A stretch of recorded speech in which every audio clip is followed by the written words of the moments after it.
You guys, welcome back to Scale with Clarity. Today's conversation is one I think so many of you are going to connect with. I sat down with Morgaine Trine, the founder of Honestly Bookkeeping, and what started out as a chat about numbers and finance turned into something much deeper. Morgaine has been running her virtual bookkeeping firm for nearly a decade, and what I love about her story is that she doesn't see bookkeeping as just a compliance task or a way to keep the IRS happy. She sees it as an ecosystem, in her words, something that reveals not just the health of your business, but the patterns in your mindset and operations. And so we talked about things like why numbers are actually neutral, even if we do feel shame around them, how pricing touches our perfectionism and people-pleasing tendencies, and why your bookkeeping can be, as she says, the canary in the coal mine, which I love, for bigger challenges in your business. And what really stood out to me is how much her journey mirrors what so many of us go through when we leave corporate. You think you're just starting a business, but what you're really starting is the biggest personal development journey of your life. And I don't say that lightly. So if you're sitting in your corporate job right now, feeling burned out, but also scared about what might come next, this conversation will give you both practical insight and a lot of reassurance that you're not alone. I love this conversation with Morgaine, and I think you will too. Let's dive in. Welcome to Scale with Clarity, the podcast for entrepreneurs who are building a business and a life that actually feels good.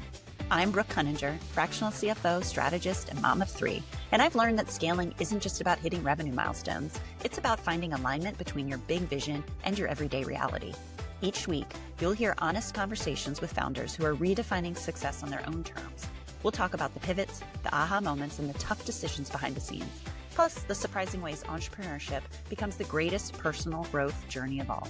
Whether you're dreaming of leaving corporate, navigating the messy middle, or trying to grow without burning out, this show is here to help you scale with more clarity, confidence, and ease. Because building a business should expand you, not deplete you. Let's scale with clarity together.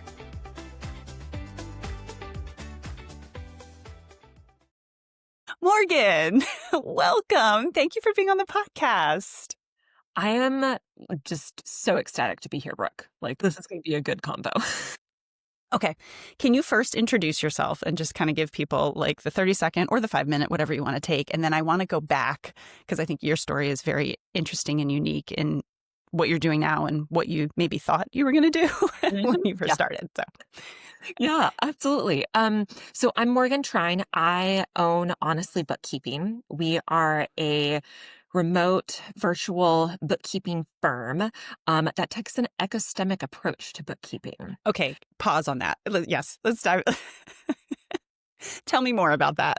Yeah, absolutely. So this stems from, so I've been running the business for 8 years, right? And when I first started, I was thinking about bookkeeping in a pretty, I think it's quote unquote standard way that you would think about bookkeeping, right? I'm doing this to make the IRS happy, compliance, let's organize finances.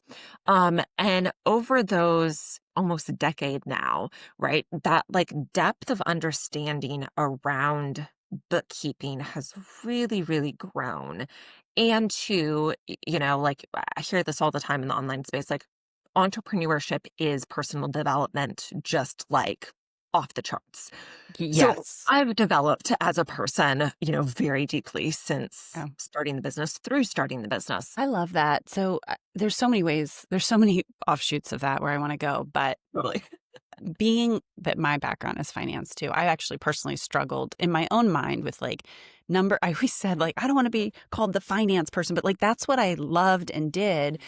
And I am finally breaking through in that and what you're talking about. And you can substitute any function for this. It doesn't necessarily have to be finance, but I think what sets apart pure, just check the box service providers from kind of partners is what I would almost is that you do see the full picture and you can, and like you said, you can go any number of ways, but what I'll go one way first is when I left my corporate job to start doing what I'm doing now, it's because I didn't want this I'm just going to do this for my clients and then I have my home life. I wanted there to be this combination. And when I think about bookkeeping and finances, that is the person's livelihood. That is, they're making decisions based on what's important to them and what's not. And so for you, kind of taking this holistic approach, I love that because I think that's what can and does set you apart. And what actually most services should be is you really get to know the full person and what's driving them. And correct me if I'm wrong, but why did they start this this business? What are their values? What is the history that's gotten them there? And honestly, the numbers are a really clear KPI Mhm. of what's working and what's not, but underlying it in the drivers is understanding that you can help them going forward. Is that a correct Oh, absolutely. Like I've had meetings with clients where, if we're looking at the income statement and the Yeah. balance sheet, they're fairly similar businesses between, two different owners. And yet the conversations I'm having with those owners are Yeah. entirely different Yeah. because what they care about is unique to them. Yeah. Their risk tolerance is different. And Yeah. so what the types of conversations we have, what we end up talking about through the Hmm. numbers Hmm. are like completely different conversations. But if you just looked at the reports, Yeah. like independent of them as people, you could say like, oh, these are similar businesses, therefore we're going to give similar advice. Yeah. No. Yeah. And that's what I always, the clients that I start working with, but similar to you too, is like you have to start with their why. I mean, it's like Simon Sinek, right? It's like start with your why. But Mhm. there is so much truth to that because there are so many different reasons for why you go into business. And actually, I'll even back up. I'm not sure everyone can easily answer that for themselves. I couldn't, because we are kind of, at least my background growing up, again, in the corporate world, which was like externally, and schooling to just life, right? You look external about like success to me means X title or X company or X financial. And you get on your way to that. Maybe you don't actually ever attain that because it's a moving target, but you realize that's not it. And so it's this redefinition of like, why, what do I really want? Why am I doing this? And so many of my clients, they measure kind of that next step or that success is like that next revenue milestone because it's I'll say easy, but it's kind of like the thing that we can just like put our heads down and work towards. But oftentimes that means more employees or more stress or, I need more business development. And so actually like, but the profit's not, there's so many ways you can dig in. And so the heart of it is actually like going back to step one, which is why. And for me and my more recent passion, I'd say, which is helping others kind of leave corporate and follow in the same path that I've just like become ingrained in around fractional is like, what is your success metric and what are you leaving it for? And what do you really want in this? Because any business that starts up can go, I want to exit, in 5 years. I want to work really hard and have no life, personal life. I want to exit in 5 years and I want to leave money for my kids or I want to retire and travel or I want a lifestyle business. I want to be around more with my husband and more, like there's so many different ways. And so just kind of setting this like simple framework that works for everyone is not the case. And so I love that too, because it's almost like the numbers, bookkeeping, finance it's like the breadcrumbs that show what's working, but you need to know kind of like what's the end destination that you're trying to build the puzzle around. If that Yes. No. Oh, this is so perfect because one of the things that I keep seeing again and again with all of the clients that we work with is again, there's this idea that bookkeeping is very separate. It's this Yep. admin task. Yep. It's this, Yep. let your VA just like sort of record the Check the category. box and then like not look at it until someone tells me I have to. Yep. Exactly. But actually what I see is that bookkeeping, operations, and mindset are actually all connected. Mm-hmm. Mm-hmm. And I'm holding up my fingers Yeah. in a triangle, Yes. right? So I think Yeah. of this as a triangle. And I keep seeing like bookkeeping is the canary in the coal mine for Mm. operational and mindset challenges. Oh, I love that. Dig into that. Tell me more. Yeah. So um, a really like extreme example of this is like if a client is avoiding communicating with us. Mm-hmm. And I do want to say, like, this is separate from ADHD clients that, like, their Just have a lot natural, of yeah. yeah, It's not an can, avoidance. It's more like I'm going towards all the other things. So it's just, yeah, yes, yes. Also that, like, have that. Yep. exactly. Yep. But like if a client, like if we keep saying like, hey, we need these reports, hey, we need information on this, hey, can you get us access to this? And they just keep avoiding that. Like Yeah. if they're non-responsive, if and then when they come back, they're like, I'm so sorry. Like, like there's a weight to how they're coming back and engaging with us, if Yep. there's like language around shame of not responding. This is again and again an indication that there's some sort of money mindset piece Mm-hmm. going on.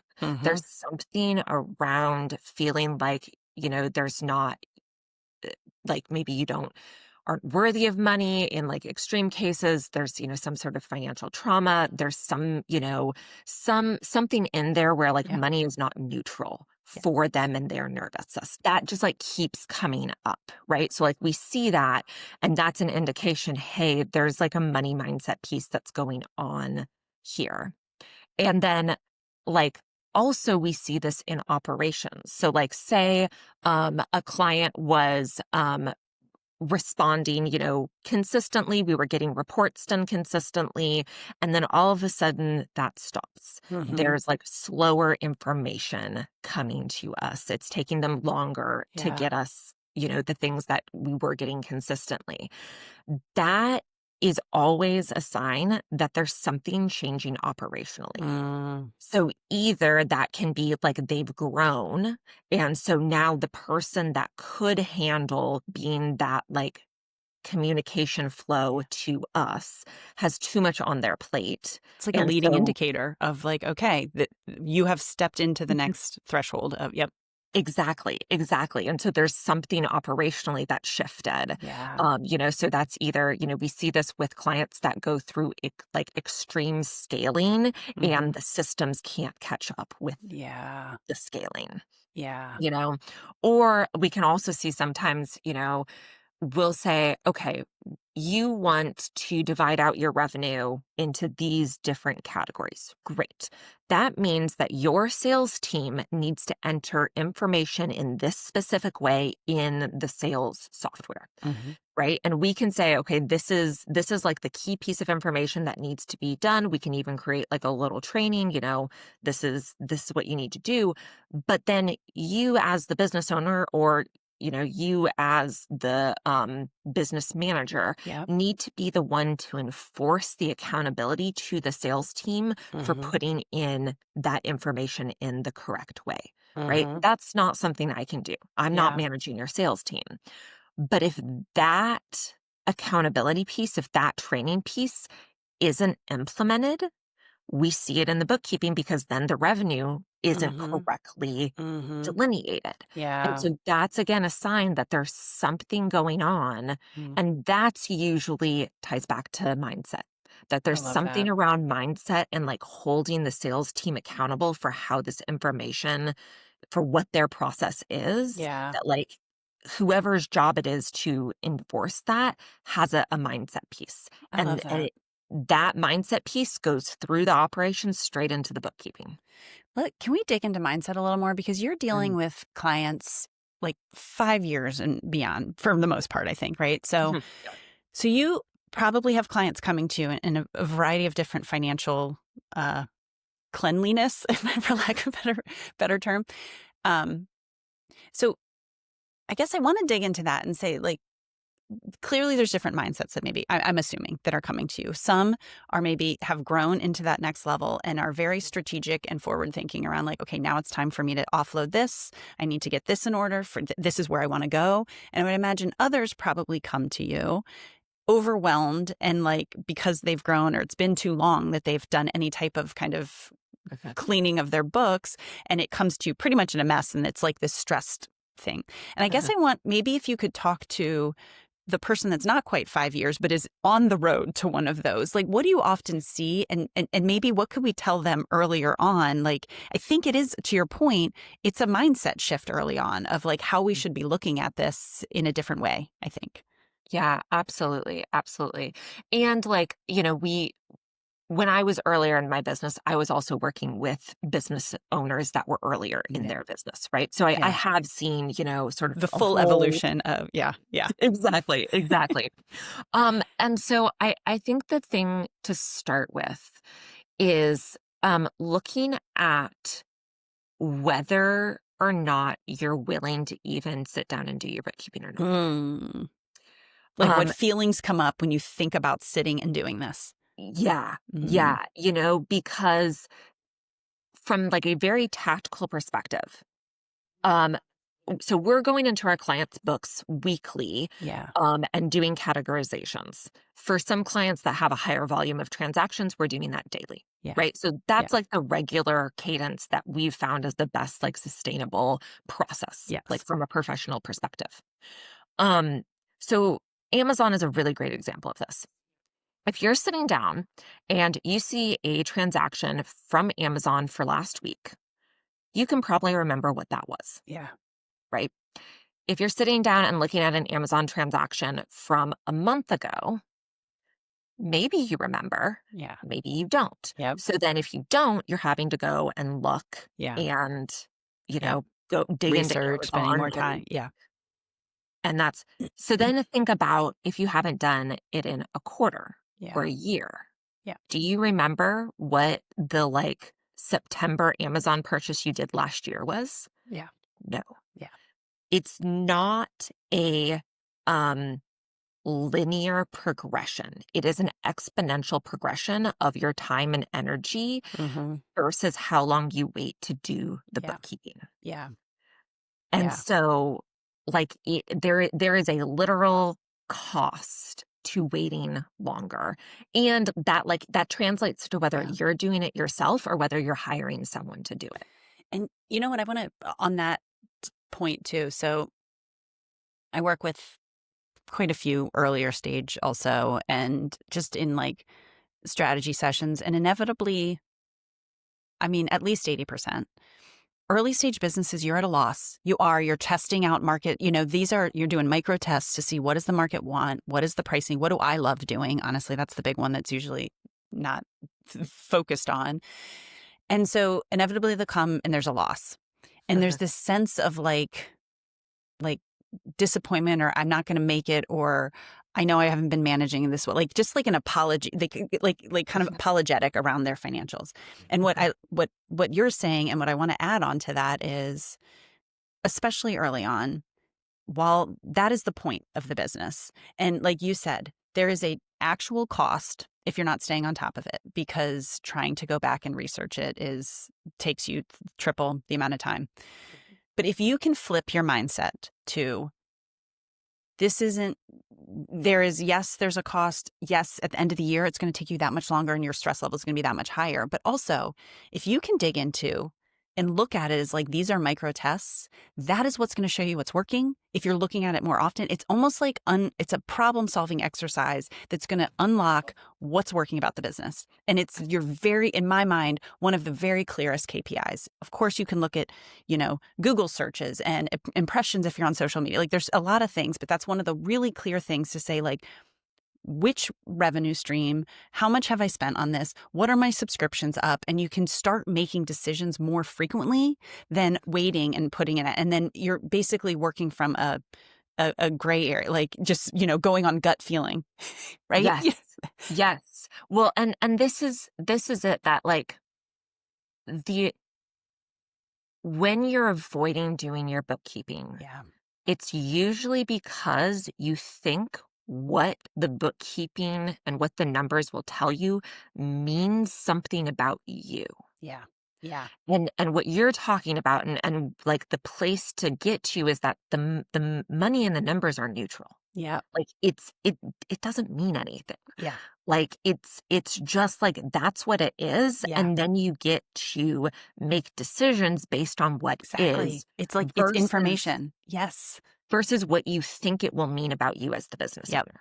I like to equate it to, like, I don't know, say you're coming up with a website branding or like something, and you're like, you went with red and someone's like, I don't like red, I'd like blue better. Like that, I don't think that, maybe some people get really offended, but that doesn't have the same level of like, you're failing, you don't know what you're doing, versus like, oh, that's your opinion. I think I'm going to try it out, see if people, like, whatever it may be. And so to your point too, it's removing it as it means something from you. And this is what I love.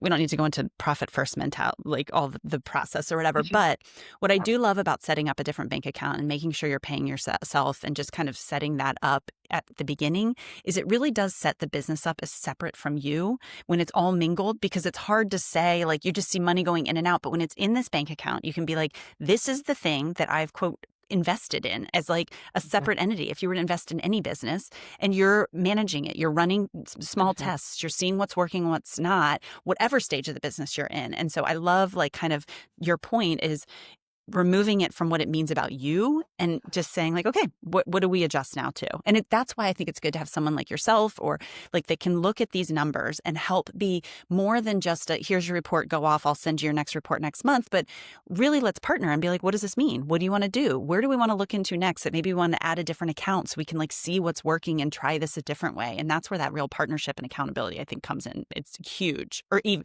as from when you first start off, even, you know, where whatever stage you may be in. Yeah, absolutely. Absolutely. And I want to go back to something that you said, because especially for online female entrepreneurs, but you know, really whenever like early stage business, whatever that means, there's this language around pricing, and the phrase is know your worth. And I have major issues with that. Ooh, yes, go. Because there's this underlying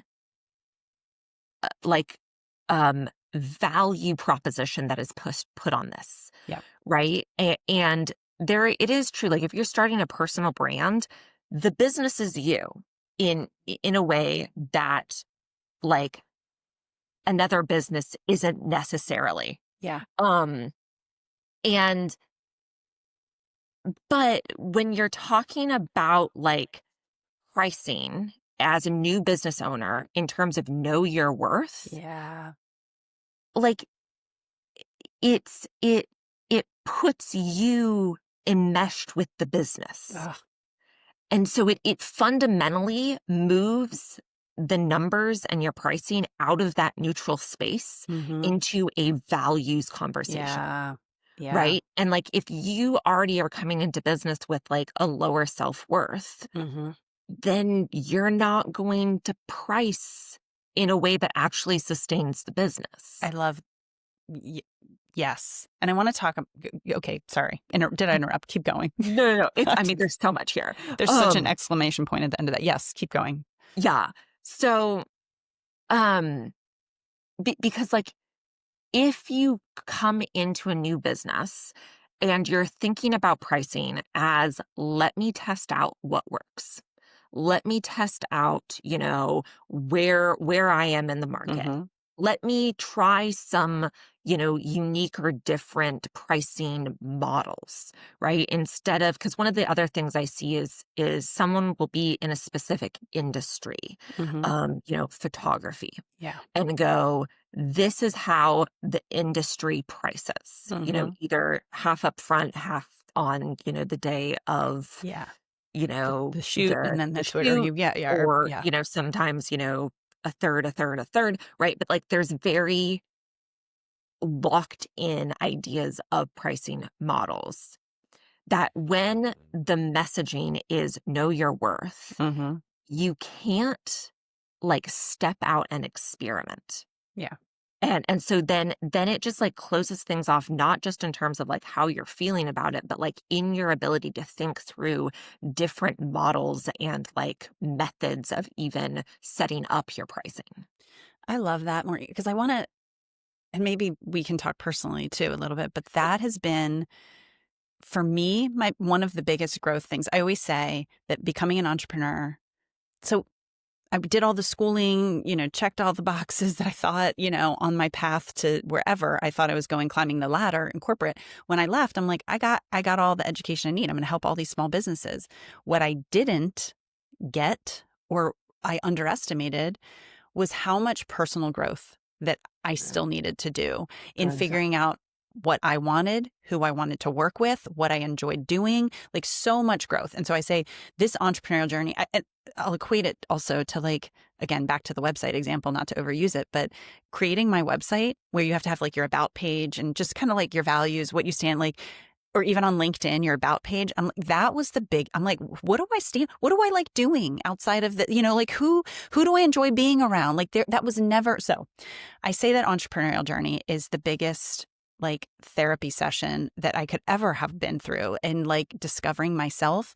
And pricing is one of them, because I work with product-based entrepreneurs, but also service-based.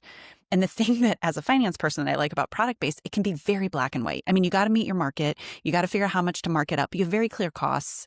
Service-based is really about you and how much you think. I mean, it can, just exactly everything you said. And so me personally have been deal with, like, what do I serve someone? And to your point, part of it has been personal development. Part of it has been my own nervous system to be able to go out, because I never had to sell before. I was, you're in a corporate job. They give you business and you feel good. The more you get, the more work you get, even though you're maybe not getting paid more for it. And so this has been really good in that way. But that, to your point, has been one of the biggest personal learnings, where the first step in my mind is even an awareness that it is not necessarily about what I know. It is not about overthinking and over delivering. The awareness comes in that I'm even having that kind of dilemma, and my nervous system can't handle charging potentially what I could charge. And how do I start regulating that? How do I realize that, like, there is so much out there? There are millions of people, and your delivery to a potential client that is going to align with you is not just about the specifics of what you're doing, but it's like what we just talked about earlier, is about the personality match and the energy that you're bringing, and that your lived experience outside of the functional area. But are you a mom, and are they a mom, and you get what they're going, like, all of that provides value. And so that's been kind of my journey. And so perhaps talk to me about yours. Like, does that resonate? And has that been yours going in your entrepreneurial journey? Because I think the last thing, and I'm going to let you talk, sorry, most of the people I'm talking to, and a lot that are listening to this podcast, are either maybe earlier in their journey or haven't left yet, have such a skill set that they can deliver, and like maybe even have an idea of what they want to do. But like the thought of making that jump, I want to talk, like, there's the biggest thing in my mind is you have everything you need. It's your mindset that you're going to have to start like working through. Yeah, absolutely. Oh my gosh. I have so much to say here. It's like, this is like the We're gonna have a part 2 of this too, right? probably. Yeah. So, the mindset piece is absolutely just like the biggest journey of all of this. And, so I started my business when I was 25. So like literally my prefrontal cortex had just like finished developing. I was like a baby. Yeah. Thinking you were way, but Right. looking back, like, what do you, yeah. Yep. Exactly. Yep. Exactly. And I had this like sort of journey of having to figure out pricing, having to figure out selling, having to work through this idea that money truly is neutral. And like, I can, whatever I price, like there's going to be someone that will buy for me. And that like, it does not matter. Like I've realized through this process, in a surprise to no one except myself, that I am a perfectionist. I always said that. I say like perfectionist and people pleaser, but I'm like, oh yeah, I need to change that. And then I realized it actually feels like death when you're trying to change something like that's so ingrained in you. You can joke about it, but the actual change of it is like, oh, this is way harder than I thought.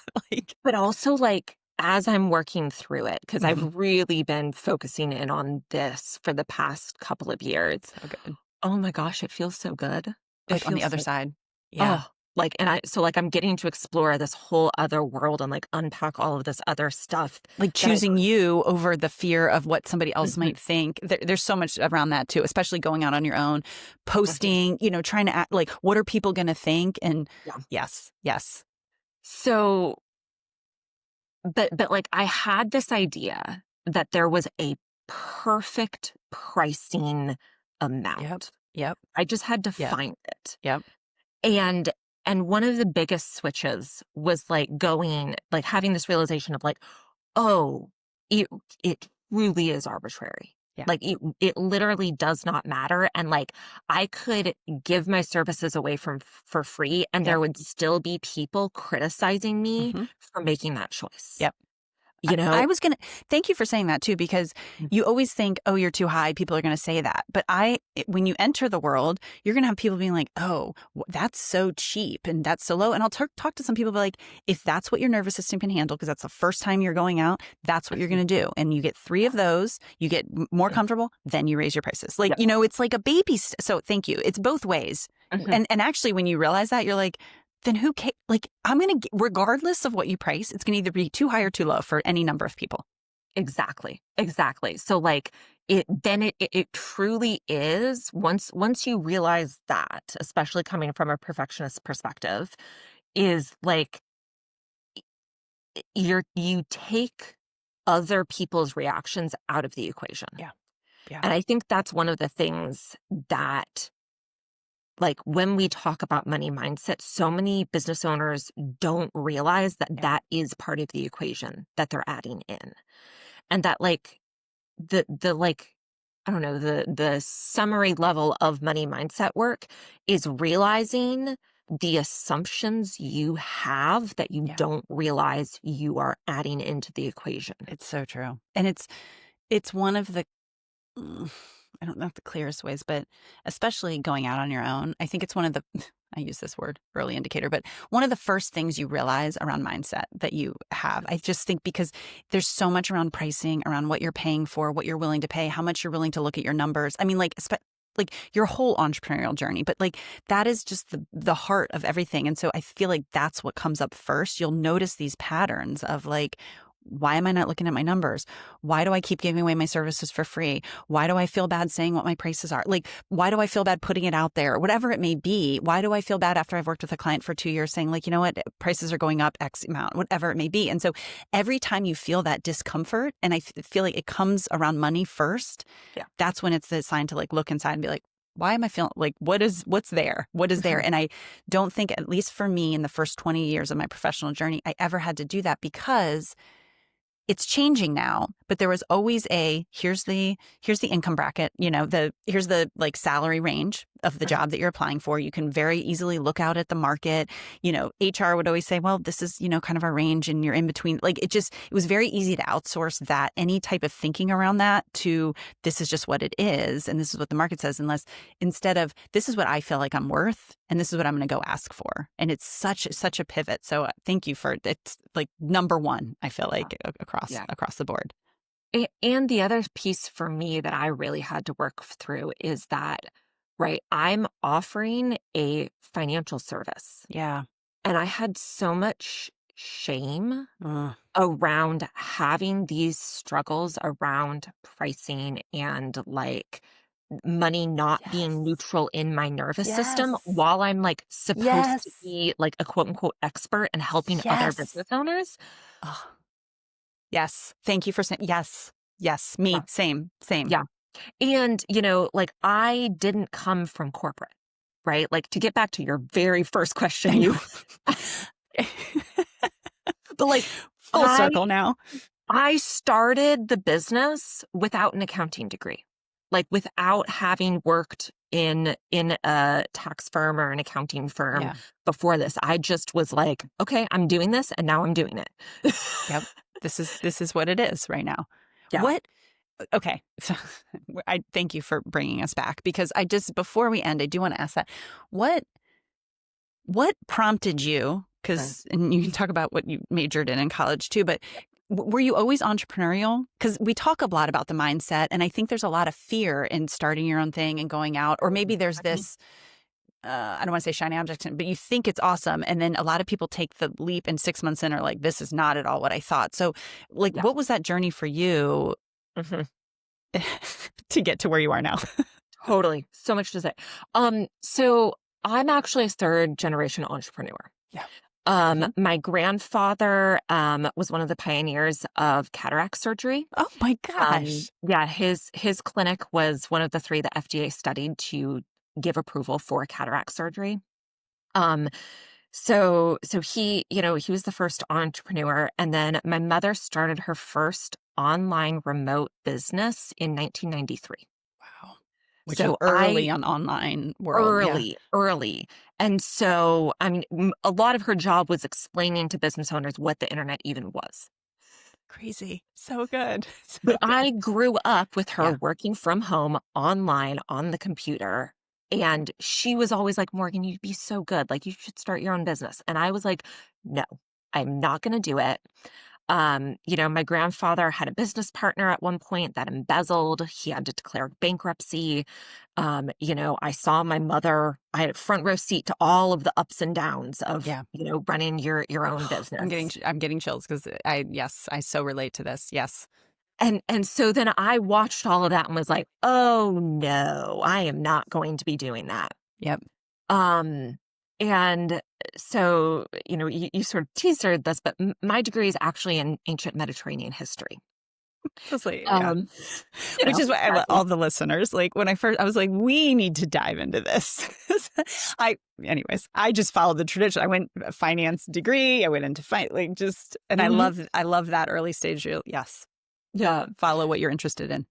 And so, I graduated and I realized that I really was going to have to do a PhD in the field to really make any headway. And I was just burnt out on Yeah. academia, and all of the best PhD programs um, are in like cold, rainy places. And I have seasonal depression, and I That is not the so lifestyle you were tired. looking for. I was like, I wanted sun and heat and like so I just, I had one of those like breakdowns. I Yeah. was sobbing on my mom's couch being like, what am I gonna do with Yeah. my life? um and I realized like the core piece of this really was I wanted to be in the Mediterranean. I wanted Mhm. to be around the history that I had studied. And so it then became a conversation of what what can I do to facilitate that? Yeah. Um and while I was sort of having this like dilemma, this, reevaluation, um, I ended up working operations at a registered investment advisor. Mm. And so I was like suddenly working in this like small 5 or 6 person finance firm. And I was like, oh, these are like kind people. Like this idea, the stereotypical idea I had Yeah. of like the finance Yeah. bro. Yep. It's Yep. like, oh, that's just a stereotype. Well, it's not all. We don't have to all be like that. Yes. And so I had that, like I was working through that mindset piece at the same time, and realizing too that, this is 2017, there aren't a lot of remote jobs. Yeah. There's a couple of job boards for remote virtual positions, but like it is stiff competition. Mhm. And I was just like, I have just gone through trying to get hired, locally. That burnt me out. I'm not doing it. Okay, I guess I'm starting a business. Yeah. Okay. Sorry. Not to interrupt you. There's a couple No, things no. there. One, see if I can remember all these breadcrumbs. One, growing up watching entrepreneurs, your grandfather and your mother, Mhm. same. My parents were entrepreneurs. And I think what it did for me too, I feel like people go two different ways, but you see the struggle firsthand. You're not blind to what it is, but it's almost like you said on the other side of your people pleasing or kind of perfectionism. I forget which one you are, but I'll check all the boxes for me. Um, there's this kind of, you see it and you're like, and you release it and you're like, it's not that bad. So I think for me, seeing the struggles, it made me a little bit more risk averse because you see the reality of it. You've kind of lived it. And so it's not this scary kind of outward thing. And you see the struggles where you're like, but there's so much ownership in that. And so for you, I love your journey also about you're the epitome, an early stage of envisioning the life you want, Mhm.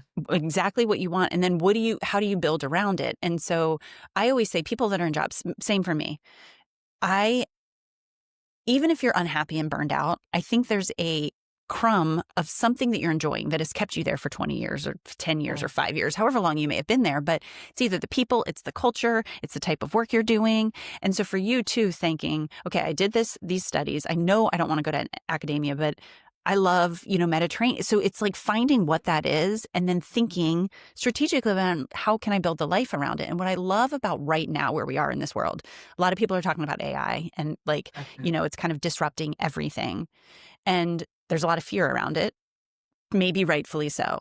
But what I love is that, exactly like you said, like looking at the job boards, 2017, so almost 10 years ago, Mhm. it was a very traditional kind of, how do I remote work? There's a couple jobs that I could do. It was like kind of more like you look at the table of what's predefined and you say, okay, where can I put that?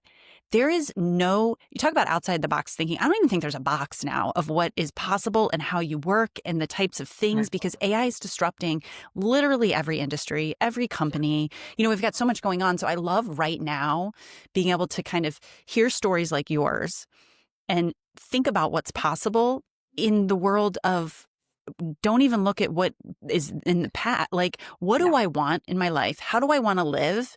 And now is the time to start creating that, because it's so possible to like kind of tap into any number of companies or industries and do what you love. Do you agree? Stop there. Absolutely. Absolutely. And that was a leading question. Do you agree, yes or no, after I've just gone on my 5-minute diatribe? Oh, man. No, but one of the things, like, so when I was building the business up, and like, figuring out how to start a business, it was a period that like was truly idyllic in my life, because looking back, I can see now. I mean, there was an element of like naivete, right? I was young enough that I was just like, I'm going to do what you it. don't know. You're just kind of, Exactly. And the thought, it never occurred to me that I would fail. Yeah. Like, thinking back to that time period, I was just like, this is what I want. This is what I'm going to do to get there. How am I going to do it? And in that like first, I don't know, like, so I spent, I want to say 8 months really like building the business, learning bookkeeping. I went through a certification, figuring out, setting up the website, right? Like doing all of the operational back end, all that stuff. Yeah. I was so aligned, and it was, the thoughts that I had were just, what do I have to do next to make this happen? And there were no thoughts in my head of like, what if I can't do this? What if this doesn't work out? Like, what's my backup plan? It was just, I'm doing this. And that is such a powerful mindset. And it's been this sort of weird pendulum. Like, I started from that space, and then like 8 months into the actual like running the business after I'd gotten my first client, that's when I had my like, oh my God. Yeah. Like, can I do, like, this is hard now. Can I do this? That was the first point. And like, that was, like you said, like the 6-month mark. But for me, the 8-month mark really was that hard, like the first sort of crumbs of doubt started creeping in. And that, it's been a cycle since then of like sort of going through, can I do this? How, like, okay, my pricing isn't supporting the actual like life and business that I want, going through the pandemic and like all of that. And now coming back, and the pendulum is swinging back to that like conviction again. And so that it really is a lesson in just like, so someone said this to me the other day, it's persistence, not consistency. I totally agree. And I think it's the journey, not the destination, but you hear that all the time. But it really is, it's a consistent, for me, reassessing of what's important to me. What do I want? Because the more you do, the more you learn about yourself and what's important, and different seasons of life too. And everyone goes through the dip. I like to call it, and surrounding yourself with others that are kind of doing something similar helps, because everyone's feeling, you realize, oh, this is so normal. It's not because it's the sign of failure. It's not because I can't do what I'm doing. It's just, that's inevitable. But I feel like if you can find joy in what you're doing, as opposed to, oh, I'm not at that end stage yet, or I haven't gotten there yet, or what's going to happen. Like you said, that's when fear creeps in. That's when you're like, oh my God. And I talk to people now, business is slow for a lot in the summer for a variety of reasons, especially under this year with tariffs, all the things. sales are down, but if you can find, I still enjoy the people that I'm around, or I still love my clients, even though I have less, whatever it is. And it's, so it's in, or for me, the flexibility, I have 3 kids at home. They're outside this door right now. I don't know if you can hear them too. So that, school starts next week. And so I have to keep coming back to that as like, that is, I've said this before, and this will be my last question to you, but I have to remind myself, especially with my finance mind, I keep going back to those KPIs of like, how much money am I making? Am I successful? Like, is this what I left? Have I, replaced my salary or whatever it may be? But I have to remind myself, when I wrote down when I left, I wrote like, what do I want in my life?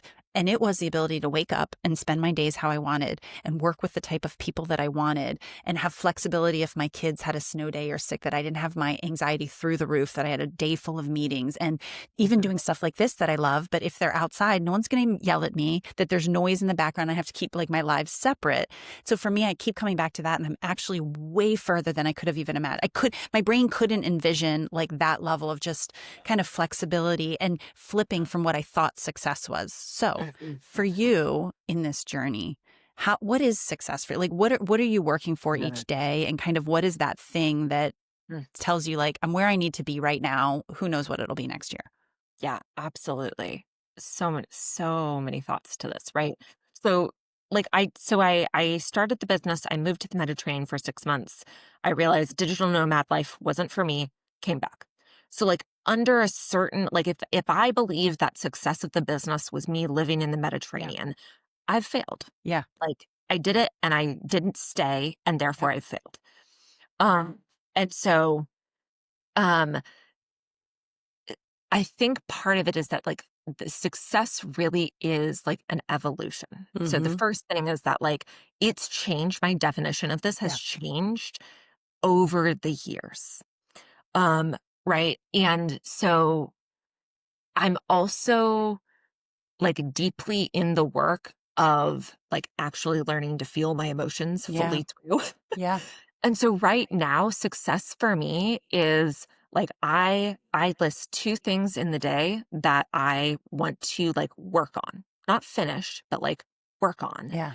And then I do it, and I then feel the like bodily sensations of success. So good. Instead of And rushing to the next thing on the to-do list. Yes. And so for me, success is like, have I done something so that my body and nervous system like is internalizing and like reinforcing the feeling of success? Oh, I love that. I love that. It's almost like a gratitude journey, but journal, like you hear, but literally in the day, what was it to me, and feeling it, like not just writing it down, but which is why you write it down, to feel it. But the ultimate goal is to feel that and be proud and like excited or happy or at peace, whatever that feeling is.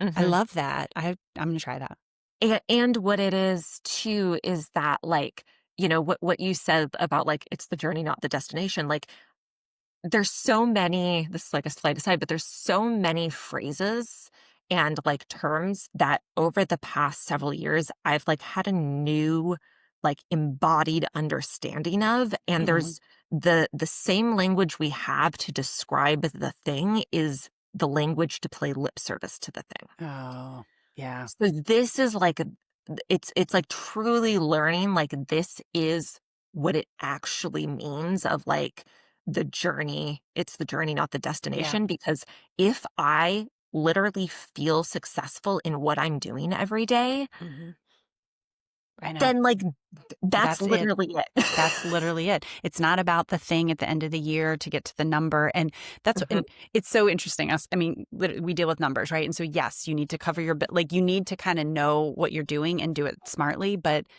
the feelings should not be driven. And that's like everything. It should not be driven off of that. It should be creating the business and the life that brings you that joy. And you don't know it until you start doing it. And I love your thing about the Mediterranean and digital nomad. That was not for you, because for me, for a long time, I thought, oh, I just have shiny object syndrome. I'm just doing this and then I'm going to jump to this. And I finally was like, that is not it. That is me finally in my life evolving forward and learning what works, learning what doesn't. And so every evolution of that, to your point, it's a revisiting, because it's breaking that old cycle of like you choose in college what you want to do, and it's that path for the next 40 or 50, however many years.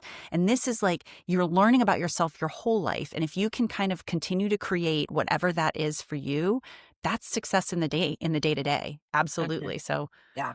I love your story. Thank you. Thank you for sharing that and just kind of sharing like the inner workings. I feel like that we all have skill sets to share with others, i.e. yours, and kind of the services you provide to businesses, which is in and of itself valuable and everyone needs to hear. But kind of seeing behind the curtain of everyone's dealing with it too. And so even if easier said than done, right? To others, like I can give you your financial advice and what I think you should do, but I'm dealing with it too, especially on this journey. And so back to awareness and hearing more about it and normalizing it, I think that's what this is about. And thank you for that conversation, because I think the more you hear, you're like, oh, that's not scary. Everyone deals with, the ups and downs and the behind the scenes, and I can absolutely do that. So thank you for that. So where can people find you if they hear you? Like what's the best way to reach you, work with you, all those things? And I'll put them in the show notes too. Yeah, absolutely. So go to honestlybookkeeping.com/gifts. And I have a guide for find 5 signs that your bookkeeping is misaligned. Love that. Okay. And it really, sort of builds on a lot of the topics that we've talked about today, and sort of both that tactical and felt experience. Love that. And so honestlybookkeeping.com is the main place, but I'm also on all of the socials everywhere at Honestly Bookkeeping. Pick your poison, reading, listening. There's something for everyone. I love it. And then the final thing I'll say Yes. is everyone take a drink of water. Like what we've just gone through is like a deep dive, and like water will help your nervous system integrate it all. People are like, whoa, we were not ready for that conversation. We thought we were just going to get the quick 3 steps to getting cleaner books or so. I don't know. Exactly. I'll be sure to title this episode appropriately too. But this is the things, because I always say there's frameworks galore out there. There's like the quick steps to do this, but this is the stuff that you cannot outsource. You need to hear these stories. You need to work through the things. You need to figure out what you really want. You need to hear what others are doing and get your ideas and then go from there. So thank you. So I'll put all of that in the show notes. Thank you for sharing your story. I appreciate you being on the podcast. Oh my gosh, Brooke, this was just like a true delight. Oh, such a great way to spend my day. See, I'm designing my life right now as we talk. Exactly.